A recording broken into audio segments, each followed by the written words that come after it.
The French Revolution set Europe ablaze. It was an age of enlightenment and progress, but also of tyranny and oppression. It was an age of glory and an age of tragedy. One man stood above it all. This was the Age of Napoleon. I'm Everett Rummage, host of the Age of Napoleon podcast. Join me as I examine the life and times of one of the most fascinating and enigmatic characters in modern history. Look for the Age of Napoleon wherever you find your podcasts. I'm Jeffrey Rosen, President and CEO of the National Constitution Center. A few years ago, learning about the forgotten meaning of the pursuit of happiness changed my life. When the founders wrote that famous phrase in the Declaration of Independence, they meant an ongoing commitment to self-improvement and lifelong learning. This discovery inspired me to write a book, and in my new podcast, I explore the founders' lives with the historians who know them best. Plus, filmmaker Ken Burns shares his daily practice of self-reflection. Join me for Pursuit, the Founder's Guide to Happiness. Welcome to Ben Franklin's World, a podcast about early American history with Liz Covart. The study of history is key to understanding who we are and how we can affect a better future. Ben Franklin's World will introduce you to historical people and events that have impacted and shaped our present-day world. And now, here's your host, Liz Covart. Hello, and welcome to episode 104 of Ben Franklin's World, the podcast dedicated to helping you learn more about how the people and events of our early American past have shaped the present-day world we live in. As you may know, I'm a huge fan of the Boston Red Sox. I've been a fan of the team since I was about 5 years old, and I just love cheering them on and watching them play baseball. I also happen to love their rivalry with the New York Yankees. Each season, the Red Sox play the Yankees at least 18 times, and each one of those games feels like my team is playing for a championship. And that's even when the Red Sox are in last place. When the Red Sox play the Yankees, I really need my team to win. Now, if you're not a sports fan, my interest in watching the Red Sox beat the Yankees may not make much sense, and it may even seem a bit weird. But my desire to see my team clobber the Yankees is actually part of a long-standing tradition of cultural rivalry between the regions of New York and New England. A rivalry that long predates the invention of modern-day sports franchises. Since the 17th century, New Englanders and New Yorkers have competed against each other for land, trade, technology, and cultural superiority. The rivalry between these two groups actually dates back to the 16th century, when the people and monarchs of England began to jealously eye Dutch dominance in seafaring and overseas trade. This largely commercial and cultural rivalry followed the English and Dutch to North America, where the English settled in New England and the Dutch settled in an adjacent colony they called New Netherland. Now, the Dutch and English drew imaginary boundary lines between their two settlements, boundary lines that shifted over time as New Englanders took over parts of Connecticut and Long Island. Caught in the middle of these economic, cultural, and land rivals were Native American peoples. Peoples like the Algonquian-speaking peoples who happened to live along the northeastern coastline between Manhattan and Cape Cod. Now, unlike the English and Dutch, these Algonquian speakers did not see any boundary lines between New England and New Netherland. They view and understood these coastal lands as one continuous region. Today, Andrew Lippman, an assistant professor of history at Barnard College, Columbia University, and the author of The Saltwater Frontier, Indians in the Contest for the American Coast, leads us on an exploration of this coastal region and of the Native American and European peoples who lived there during the 17th century. During our exploration, Drew reveals details about the Native American and European peoples who lived along the New York-New England coastline during the 17th century, Northeastern Native American maritime life, and details about the development of the early American whaling industry. But first, did you know that the best way for a podcast to find new listeners is by word-of-mouth recommendations? Telling friends, family, and acquaintances about Ben Franklin's World and your other favorite podcasts is a high compliment, and it also helps your favorite shows grow. I'd like to increase awareness about the history of Ben Franklin's World, so I'd really appreciate it if you would tell at least one person about the podcast and why you enjoy it today. All right, are you ready to travel back in time to the 17th century Northeast? Let's go meet our guest historian. With tidings and wisdom to share about our early American past, here is this week's special guest. Our guest is an assistant professor of history at Barnard College, Columbia University. His research interests include colonial America, maritime life in the Atlantic world, and Native American history. Today he joins us to discuss his book, The Saltwater Frontier, Indians and the Contest for the American Coast, winner of the 2016 Bancroft Prize in American History. Welcome to Ben Franklin's World, Andrew Lippman. Good morning, Liz. In Saltwater Frontier, Drew seeks to explore why the first century of colonization was so violent and how some Native American peoples were able to survive that period and remain in their homelands for centuries to come. In an effort to answer these questions, Drew investigates the history of colonization along what is now the New York-New England shoreline, from roughly Manhattan to Cape Cod.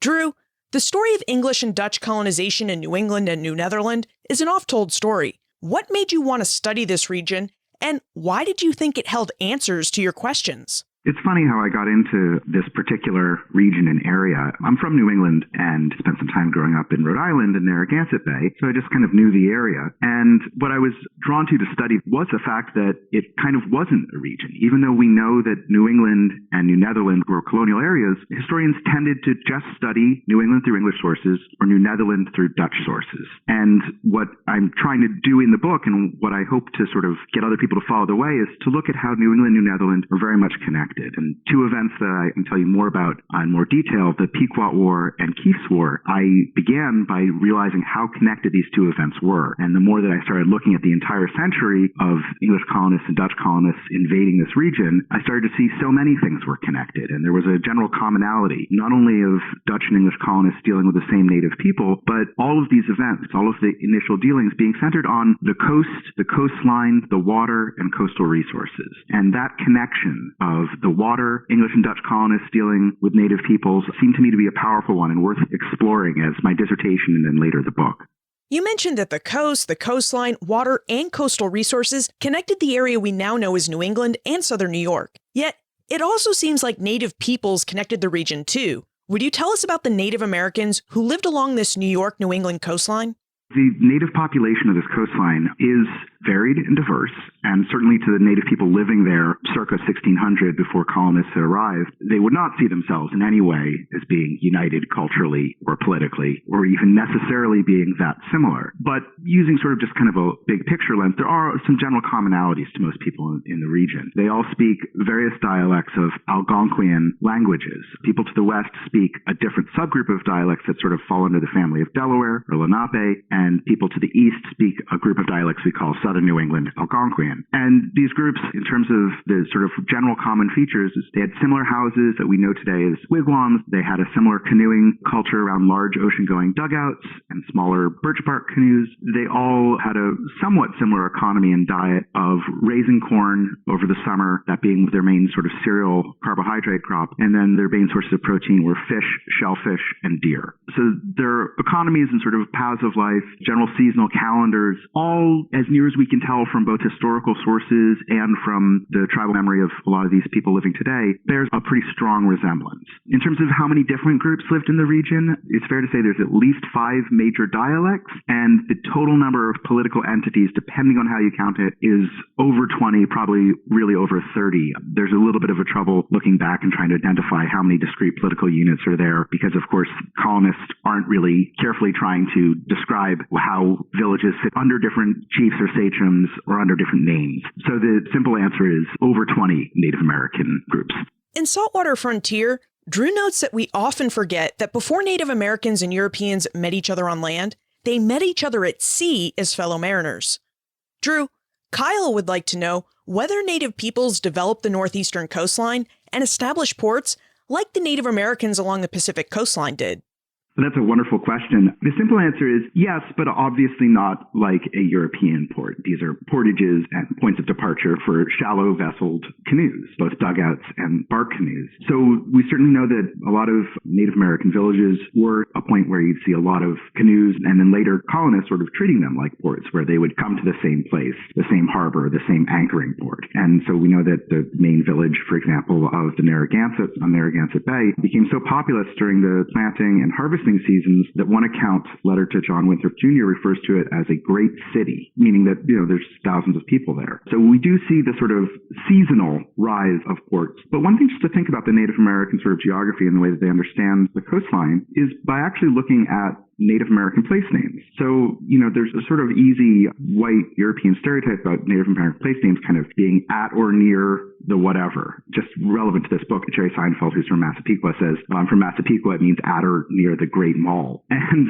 the way that these names actually do work do have this geographic information encoded in them. So if you start translating native place names and looking at what they mean, you end up with a very detailed map of use and function of the shore, telling you which rivers are tidal, which aren't, which are brackish, which are salty, where you can find fish, where this is a good place to leave canoes. And that's what a lot of the Native American geography sort of translates as. And that, I think, helps us get a bit of a peek into the world as seen by the people living on this shore before colonists arrived. This is fascinating, us considering Native Americans as mariners, because when most of us think of Native Americans, our mental images are of people who are adept at navigating inland territories and forests, or as hunters and horsemen on the Great Plains. So, would you tell us more about Algonquian mariners and their lives at sea? So Native American maritime culture in this region is something that really interested me. And the main thing that I found out that really intrigued me, and I repeat several points in the book, is how large Native American canoes were. The larger dugouts were made out of mature, old-growth trees. And even by the most conservative reading of sources, we could say that the largest were close to 50 feet long and held over 40 people, possibly even more. And that these canoes had more people, went further, I think, than a lot of people might assume. We have various reports of canoes 50 miles away from where those native people made their homes, regular voyages of 20 or 30 miles over passages of semi-open ocean, and that Native American canoes also had sails. And Roger Williams, who's a colonist with many descriptions of native life, is very explicit in saying that these sails were something that native people were already doing before colonists got there. It wasn't like, they never thought of a sail until seeing a colonial sailboat.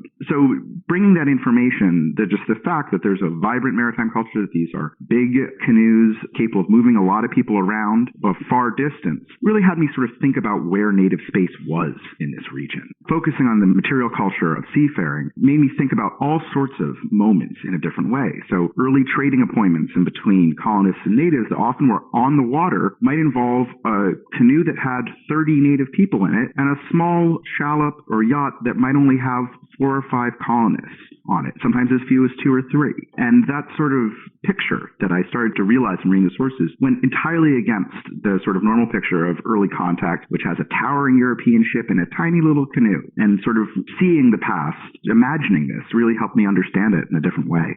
I want to talk about the meeting between Europeans and Native Americans. But before we discuss this meeting, what did Europeans think of Native American watercraft? Watercraft that had sails and could hold as many as 40 men.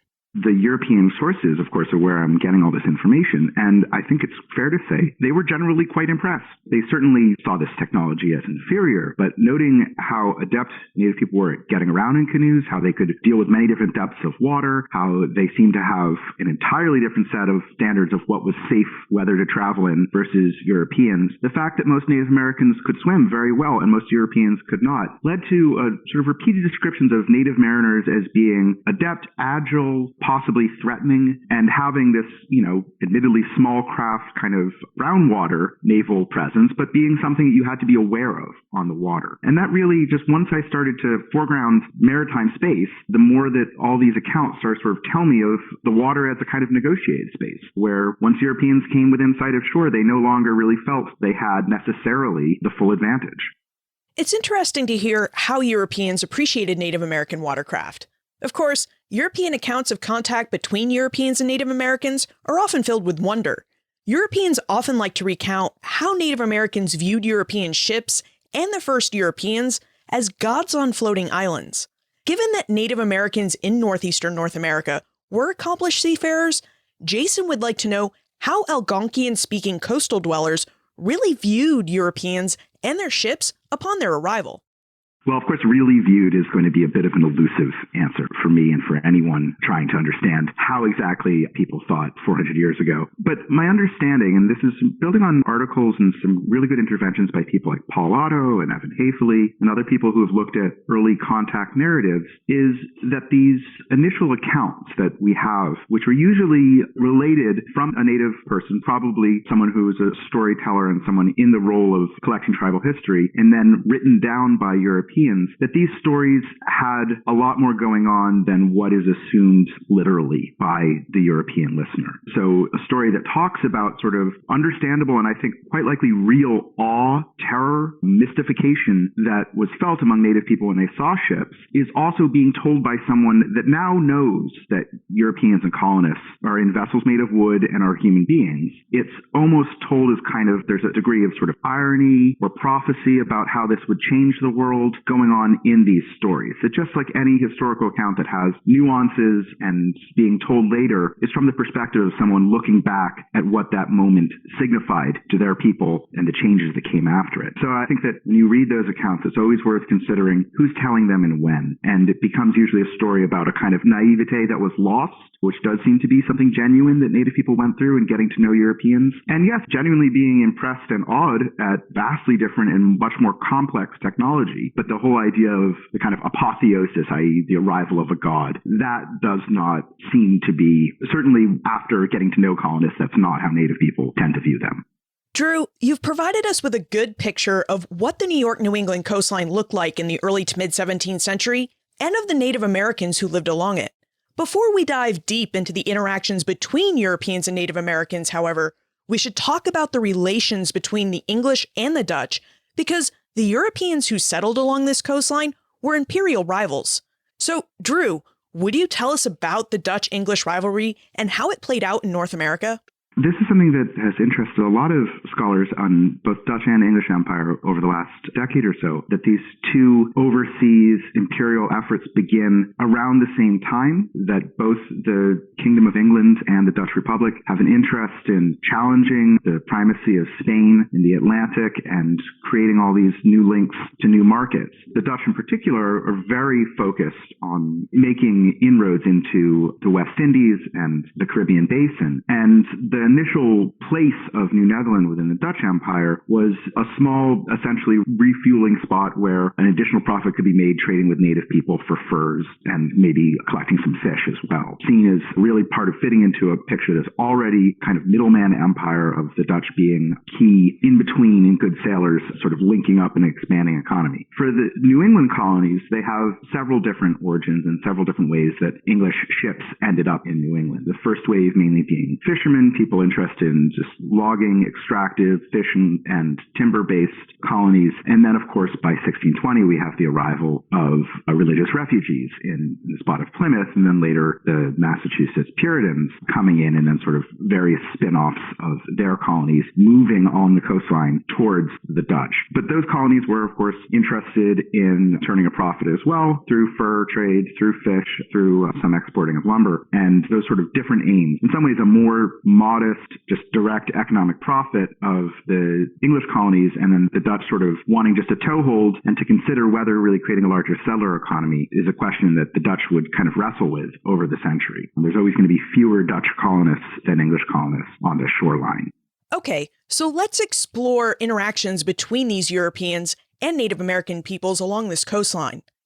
How did the English and Dutch incorporate Native Americans into their imperial schemes, and what did Native Americans think about conducting trade and forming alliances with their new neighbors?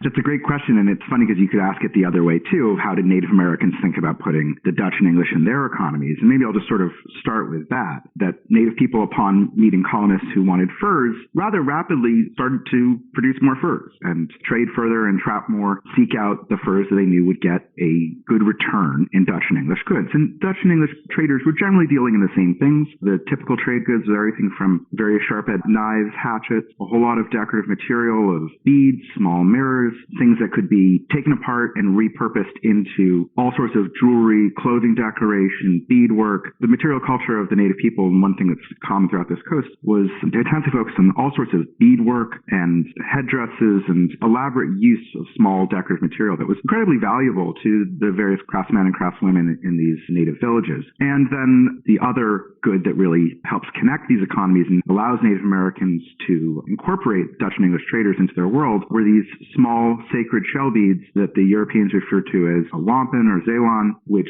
Native people had for many centuries before the Dutch and English arrived. In early encounters between Dutch and English, in fact, moments of captivity when Native Americans were taken captive and then offered these beads as ransom, Dutch traders in particular seized on this idea that this could serve as a kind of currency or medium of trade. And it was especially useful to the Dutch, who also were trading further up the Hudson River, to have something that was valuable, portable, and could be traded among many different native people. So accepting and collecting payments in wampum was a way that the Dutch could then show up far along the Hudson trade with Mohican and Mohawk peoples for their furs and give them something that was portable and not always a trade good. So these economies became connected by these shell beads that the native people of the shore started to produce in far greater numbers, and using European tools started to slightly transform these beads into something far more numerous and became only more central to their own decoration and various rituals that the beads were useful in. So this shift is a really complicated one from the native point of view. From the Dutch and English point of view, they, of course, were selecting and learning about the consumer tastes of native people and slowly sort of realizing that certain goods could have more value than others. And they were often surprised to see that things that they brought to native people thinking it had one purpose would have a different purpose among native people. And the classic example of this is copper kettles and cookware that native people already had pretty good stoneware and clay. Instead of using these as kettles, the metal pots would be taken apart and turned into everything from arrow tips to jewelry and earrings and various other smaller cutting edges, rather than simply using the object as Europeans saw it useful. So it's a big, complex, and rich story of how trade reveals two cultures sort of overlapping and meeting and starting to mix together in unexpected ways. It sounds like the trade between Native Americans and European colonists in this region was reciprocal. And what I mean by that is, it sounds like each party had their own desires and ends, and the trade between these groups really met those desires and ends. Absolutely. It's a connected, multi-directional, kind of seemingly mutually beneficial trade between peoples. The simple point being that all three of these economies and cultures get very much connected first by trade. We've talked a lot about trade, and now we should probably talk politics. Rhonda would like to know what coastal northeastern Native Americans thought about forming political alliances with the Dutch and English. Specifically, she'd like to know whether you found any cases in the historical record where Native peoples used the Dutch-English rivalry to their advantage. So Native American people, in terms of forming alliances with the Dutch and English, I think the general point of view of Native people was to resist forming too close of alliance at first. We start to see that people on the eastern side of the shore, people closer to Cape Cod, experience some devastating epidemics early on. So Native people, including the Wampanoag and later Narragansetts, will end up forming strategic alliances with English neighbors that are similar to alliances formed in between Native peoples and have some sort of genuine depth to them and involve constant communication between leaders. On the Dutch side of the coast, because it was a little bit later before devastating epidemics started to destabilize that world, because the Dutch were so fewer in number, you see a much simpler sort of trading pact, a very low-level alliance that is not maintained through a lot of conversation. The sort of more aloof, arm's-length alliances are what we see in between the Dutch and the people, say, of the lower Hudson. In terms of how Native Americans came over time to realize that these two different groups of Europeans could be played off each other, there's many different moments that I found of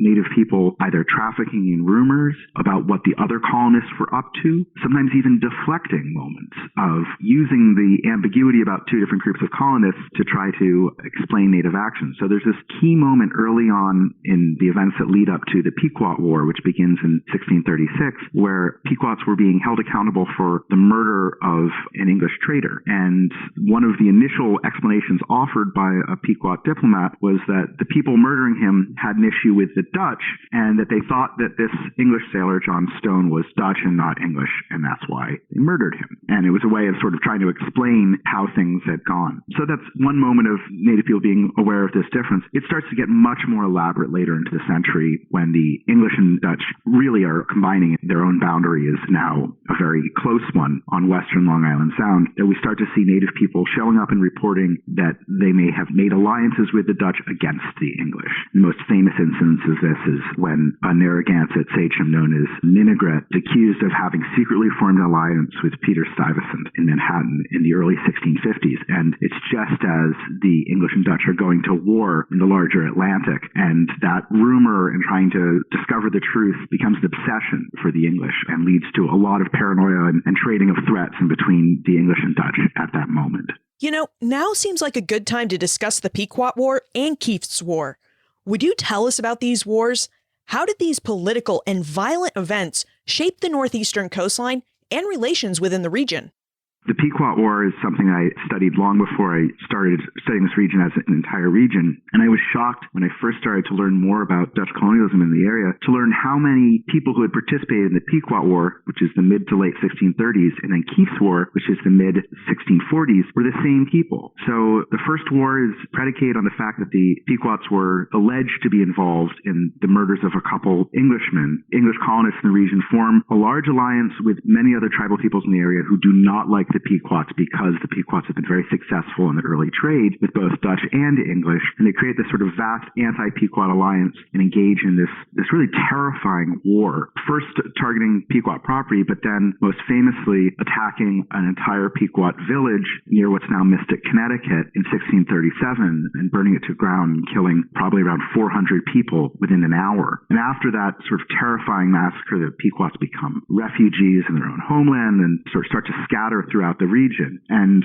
what happens several years later, after the Pequots have been brought to a truly culturally genocidal peace where they have to agree to give up their name, which thankfully they're able to reverse within a decade or so and reclaim their name as being Pequot, the Dutch start to begin a war that at first looks like the Pequot War, where there's been some moments of tension and violence between traders and native people, and the Dutch governor, a man named William Kieft, attempts to kind of aggressively assert his control and intimidate people around him, and begins this war of his with a similar kind of massacre of surprising native people in the darkness and burning down villages. But it entirely backfires because unlike the English, the Dutch do not go through the time to make an alliance before they start the war. And rather quickly an alliance forms against the Dutch, and we start to have waves of fighting back and forth over several years. And a few attempts at peace, the alliance slowly starts to break apart, and it leaves the Dutch in a position of, unlike the English who managed to seize a huge amount of territory and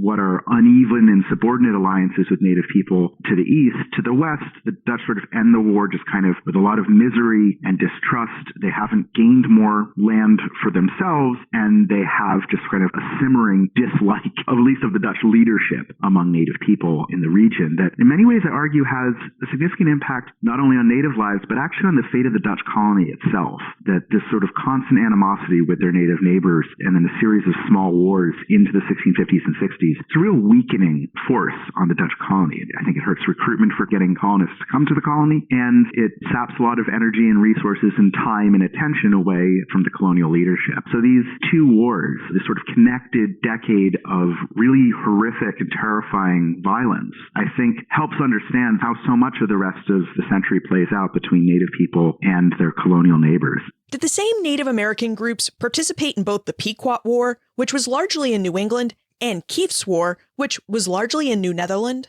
No, and I should be pretty specific about this. The people who are combatants on the native side shift from being Pequots against the English, who have Mohegan, Narragansett, and a few other native allies. Kieft's War is in between the Dutch and various tribal groups around lower Manhattan that we refer to as Muncies, the Muncie dialect speakers, including the Wecquageesek, the Canarsies, the Hackensacks, and several more that are fighting. There are a few native people, though, that play a role in both. So one particular figure that I focus on is a Narragansett sachem known as Miantinomi, who is a key ally of the English in the Pequot War. But after the Pequot War, when he realizes that how this has all been sort of a Trojan horse for an English conquest of the region, he turns on the English and starts to sharply criticize how they're dealing with Indians and believe that making a deal with colonists is almost certain to end badly. And he starts to preach that we need a larger native unity across the region. And he comes and starts to spread this message around the Munsees of the Lower Hudson, just as the tensions are rising before Keith's attacks on them. And he ends up being this sort of conspiracy of his is discovered by one of his enemies, one of his native enemies, that assassinates him on behalf of the English. But I argue that if you look at the response that the Munsees make, I think that visit from Miantinomo has a real impact. And his sort of raising the specter of how native people need to unite against colonists helps explain why there's this coordinated and ready Munsee defense against the Dutch aggression that they face. So that's one particular native actor. Another point that I do make, though, is, of course, in the end of the Pequot War, so many Pequots end up in the region of the Lower Hudson as refugees and might have kinship links to those people. And it's almost certain that some of the native people who end up running from the English in the First War are also victims of Dutch aggression in the Second War. The fact that these native people have all sorts of links, marriage, kinship, familiarity through diplomacy with each other, means that there is some spillover of people from one area of the coastline to the next. One of the interesting aspects of the Saltwater Frontier is how Drew discusses the Pequot War and Keith's War as naval wars. Drew, would you tell us about the naval aspects of these wars? I want to, of course, explain these two wars as political events, but the other thing that I discovered, particularly in looking at the origins of the Pequot War, and this is something that really pushed me towards taking Native American maritime force seriously, is the initial murders that become the casus belli of the English colonists leading that war happen on the water. There are attacks on boat by native people. There's even a small skirmish and a chase at sea in between native people who have hijacked and taken a small English vessel being chased by another colonial trader in what's Block Island Sound. And these moments of kind of naval engagement and then the early English attacks on the Pequots tended to show that when it came to colonists trying to attack native people by coming from the water, they're at this inherent disadvantage because so many native people are always on the water all day. There's constant lookout and surveillance and agility along this coastline. And that the attack at Mystic, I point out, there's this initial pass-by of the English forces to try to lull the Pequots into believing that they're going away. And then, in fact, they're camped out and waiting to attack the village. English colonists and soldiers overhear rumors of the Pequots celebrating that the English have run away and sailed away. And the reason that they're able to succeed in this attack is because they attack at night and from land, using native guides to bring them and show them a different way to this Pequot village that they attack. So they only really win once they move to land and en masse, of course, greater forces with more firearms than native people have at the time that allows them to win. A similar pattern also begins with Keith's War, with some of the early hostilities happening on the water, a fear of native mobility and the many different ways that native people get around Manhattan with so many different waterways is what makes that war drag on. And that sort of amphibious nature of fighting is a key factor in understanding how Keith's War is fought. And again, the element of surprise, nighttime attacks, village attacks are how the Dutch managed to prevail in that war. Did King Philip's War, which took place between 1675 and 1678, also have a naval component to it? Because when we think about terrifying Native American colonist warfare within the Northeast region, King Philip's War comes to many of our minds.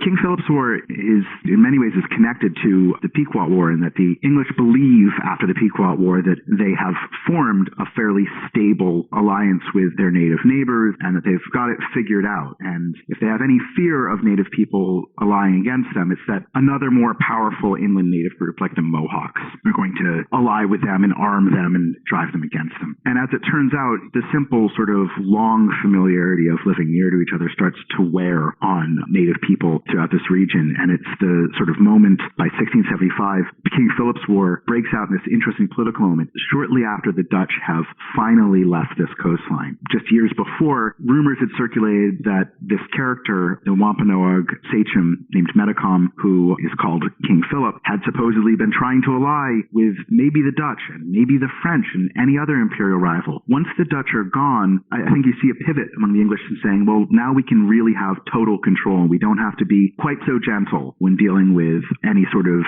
native behavior we don't like. It's a punishing of a few Wampanoag men for the killing of a Christian Indian that becomes the sort of main event that sparks ever-rising hostilities between the Wampanoags and mainly Plymouth colonists that, when it becomes a full-out war with armed attacks, leads to the Wampanoags forming a large anti-English alliance and the English allying together as colonies with some native allies against the Wampanoags. Back to the idea of where this war takes place, most of King Philip's War looks like what you'd assume a frontier war between native people and colonists would look like, of being inland, rivers, hills, the wooded setting that we might think of. And I argue that the reason we don't see particularly a huge amount of naval engagement is because very early on in the war, English colonists make a deliberate decision to try to cut off any and all maritime mobility that the native people have. So early on, there's coastal patrols, there's a seizing, burning, and scuttling of hundreds of canoes all throughout Narragansett Bay and the heart of the Wampanoag homelands. And this is a deliberate attempt to prevent them from summoning allies from outlying islands, from Long Island or Block Island or Cape Cod. And this patrol actually continues all the way to Manhattan, where Edmund Andros personally comes and patrols Long Island Sound in his own small boat to survey any canoes crossing the sound, and issues an order that all native people on Long Island need to surrender their canoes to the colonial governor in Manhattan, and that any native person found in possession of a canoe during the war will be immediately punished. So this attempt to kind of close the saltwater frontier is a direct and I think strategically successful attempt by the English to sort of keep native people grounded. And during the war itself, the fighting does end up kind of moving back to Narragansett Bay, this vast island-strewn estuary in the heart of Wampanoag and Narragansett country. And there are some key battles at the end and moments of diplomacy that take place on canoes, with English colonists hitching rides with native allies and native people who are allowed to have canoes serving as some of the most useful spies. And King Philip is famously killed in a brackish tidal marsh and ends up face down in the mud. And then some of his key allies actually die during the war because they don't have canoes and have to quickly fashion rafts that are unstable and lead to drowning. So there's this kind of interesting maritime dimension to the war, even if the majority of the battles and the engagement happens on an inland theater. There's this coastal dimension that helps explain how the fighting starts and how the English have this new appreciation for the mobility and flexibility of native people on the water that informs how they start the war. We've just had a whirlwind tour of 43 years worth of European, Euro-American, and Native American warfare. So it may be surprising to us that peace actually came at the end of King Philip's War. Well, at least for a time. And during this peace, it seems like Native Americans and colonists were working together along the northeastern coastline and building a profitable business in whaling. Drew, would you tell us about the fledgling American whaling industry and its development?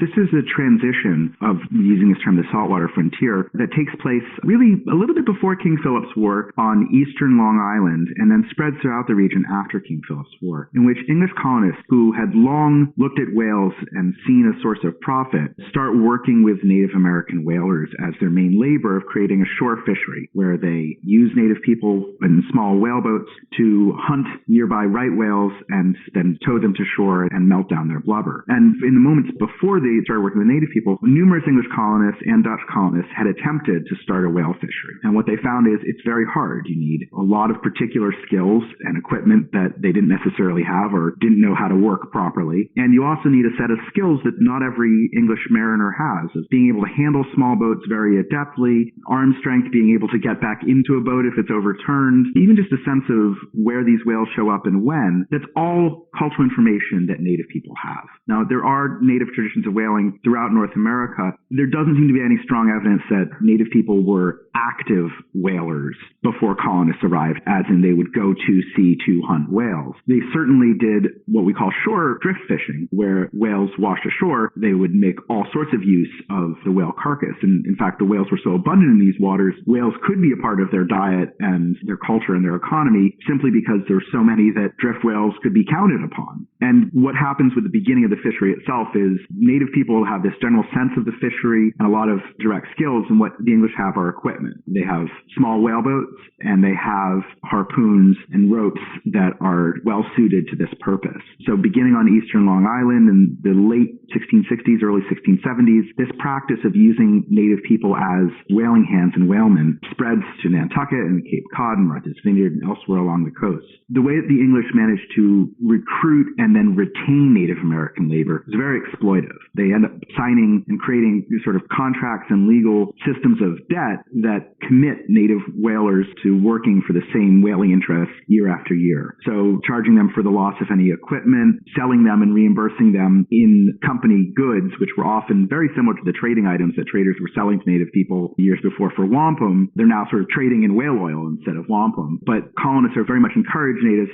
to accrue debt, and then they use that debt to say, well, then you'll come back and work for me for the next season. And this kind of debt peonage is what really sustains this whole whaling economy, which has this big flourishing into the early 18th century and ends when essentially the native hunters are too successful and manage to all but drive the right whale to extinction along the shore and overfish all the local stocks of migratory whales, which in turn leads to colonists having to reinvent the whole business of whaling. And it's Nantucket whalers who invent a whale blubber tryworks, which is a kettle that renders oil into a stable and exportable commodity. They figure out how to put tryworks, these kettles, aboard ships without lighting the whole ship on fire. And this invention of the tryworks in the 1650s is a direct response to this overfishing that was funded by all the colonial whalers with native labor. And it's the birth of an actual at-sea whale fishery, which had never been done before Nantucket whalers invented it. And when they start to go out further to the sea, seeking out further away right whales and other even more profitable species like sperm whales, they again leave with majority native crews. And native people continue to be economically and culturally entwined with these Yankee whalers and larger commercial interests and become key population in New England's maritime community as ordinary seamen, as whalers, as harpooneers, and also become involved in shoreside industry as well. So the Native American and colonial maritime economies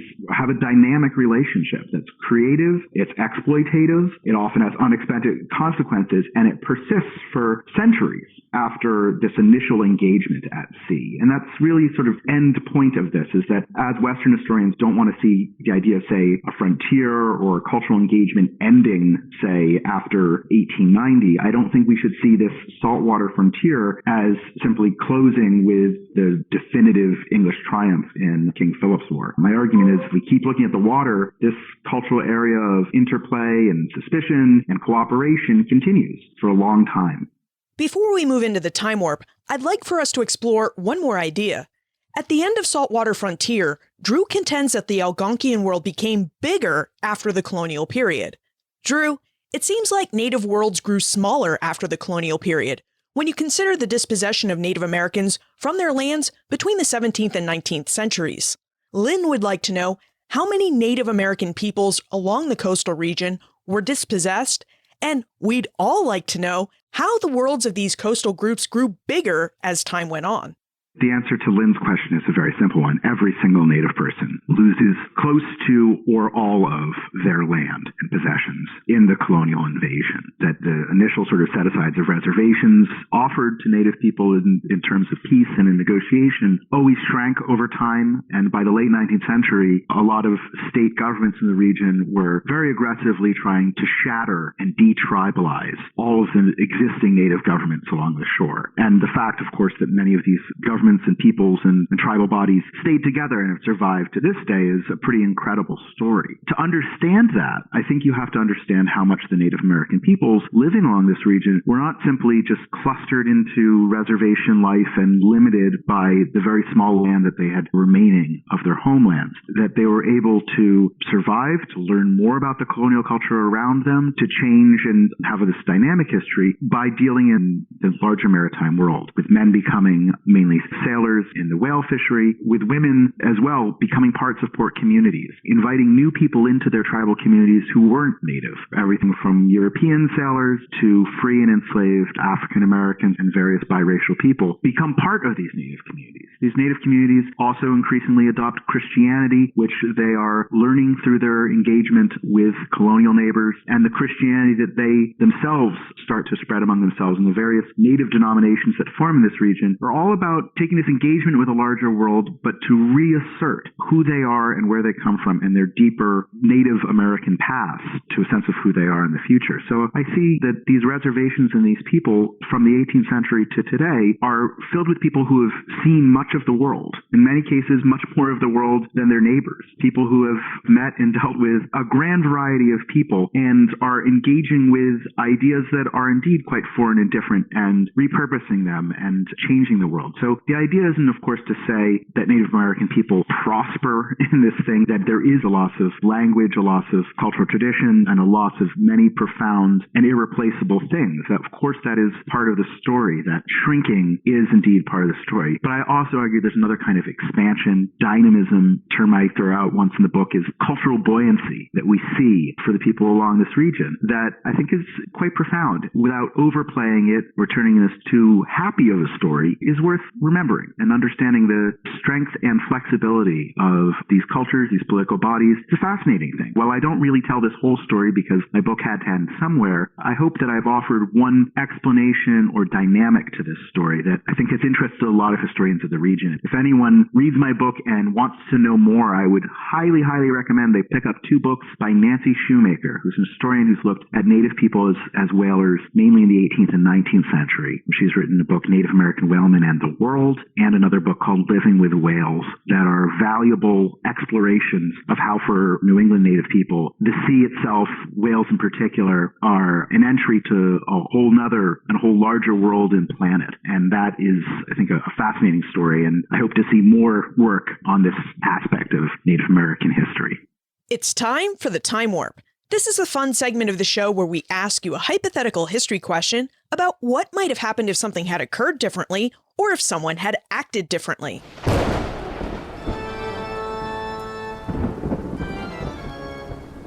The Time Warp. Historians can't predict the future, but they can speculate about what might have been.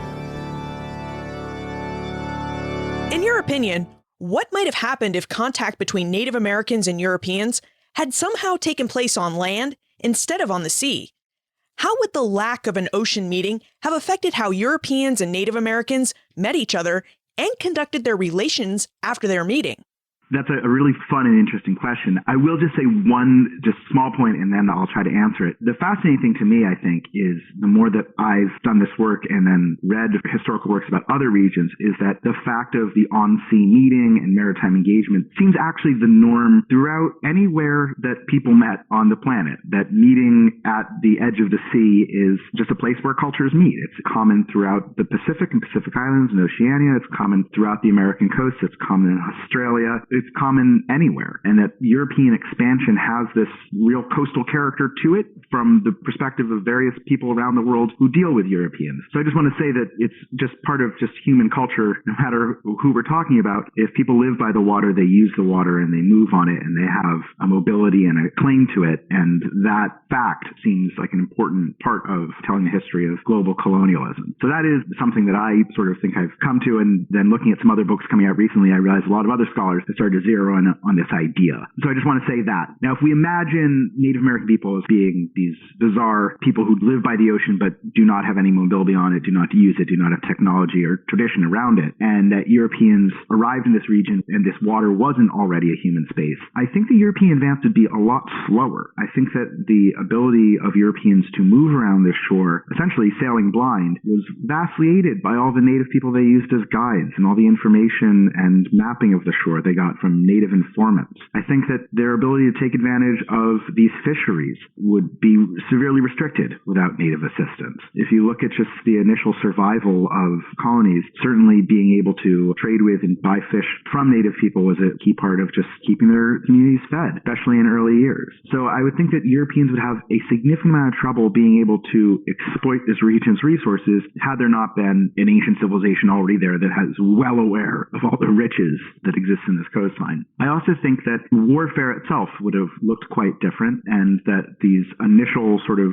fire spots of conflict wouldn't have flared up the same way they did. There is sadly some inevitability, of course, of conflict. Europeans looking to always expand their realm and control over the region. That sort of general impulse is going to lead to conflict. But just sort of playing this scenario forward, if we imagine as just very terrestrial Native American culture meeting Europeans, that it's entirely likely, if there weren't native people who knew the water in this region when Europeans came here, that a significant amount of the New England maritime economy might have been much slower to develop and may have developed in a different way. That indeed, what many things we think of as quintessential New England cultural features, mainly the whale fishery and this kind of global engagement that the whale fishery necessarily creates, may not have happened without Native American labor. This might not have been the part of the world where the try-works and deep-sea whaling was created. And without that exploitable, low-paid labor force provided by Europeans, it wouldn't have gone the same way. And when you take whaling out of the American story, you change everything. The amount of whaling families involved in the creation of an American empire after the Revolution, involved in the expansion of American realtors,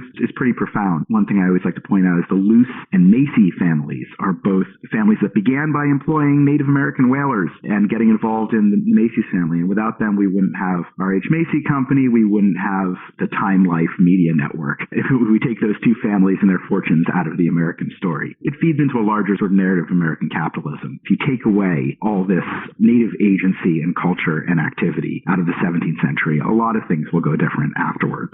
What's next for you, Drew? Are you investigating other aspects of Native American maritime culture, or are you working on a different type of project?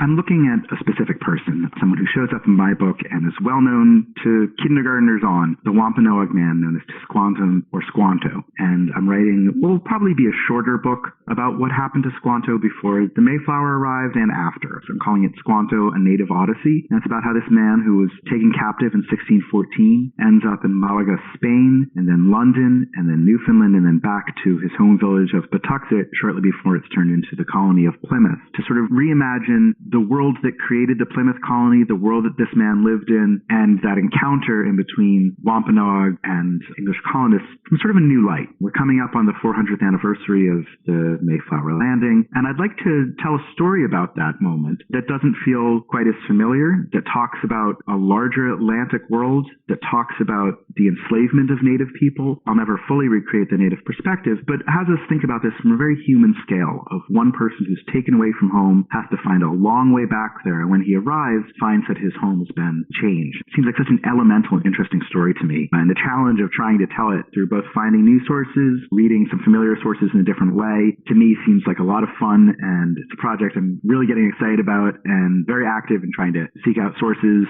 and also sources of funding. So hopefully that will be completed within a few years. Where is the best place to look for more information about you, and how we can get in contact with you if we still have questions about Native American maritime culture within the Northeast? I would welcome that. I am on Twitter. My handle is AC_Lipman, LIPMAN. And you can also find me by email at anlipman@barnard.edu or through the Barnard website. And of course, I would love to hear from anyone interested in these topics, wanting to know more, or with interesting ideas to share or recommendations for me. I would really appreciate that. Andrew Lipman, thank you for expanding our notions of the early American maritime world by giving us a tour of the Saltwater Frontier. Well, thank you so much, Liz. I really enjoyed this. It's fascinating to consider Northeastern Native American peoples as mariners. Unless we live along or grew up on the North American West Coast, in the northern reaches of Canada, or in the Caribbean, few of us think about Native Americans as seafaring peoples. And yet, as Drew demonstrated, Native Americans along the northeastern coast were mariners, and they had a rich and vibrant maritime life. Evidence of Northeastern Native American knowledge and life upon the seas has long been staring at us from historical sources. For example, 17th century New England colonist Roger Williams wrote about how Native Americans had boats with sails and how they'd been using them long before Europeans arrived. In fact, it was Native American knowledge of the seas and how to live upon them that gave rise to the important and profitable early American whaling business, which, when you think about it, is a surprising development given that it emerged from cooperation between Native Americans and colonists, people who spent nearly 45 years of the 17th century at war with each other. You can find more information about Drew, his book, The Saltwater Frontier, plus the names and titles of the historians and books Drew mentioned on the show notes page, benfranklinsworld.com/104. Don't forget to tell someone about Ben Franklin's World and why you enjoy it. By telling someone else about the podcast, you'll not only help the show grow, you'll help me and our guest historians share our passion for early American history with others. What do you think about the idea that the northeastern coastline between Manhattan and Cape Cod represented one cohesive region during the 17th century? Send your thoughts to liz@benfranklinsworld.com, tweet me @LizCovart, or post a comment on the show notes page or in our listener community on Facebook. And remember, never leave till tomorrow that which you can do today.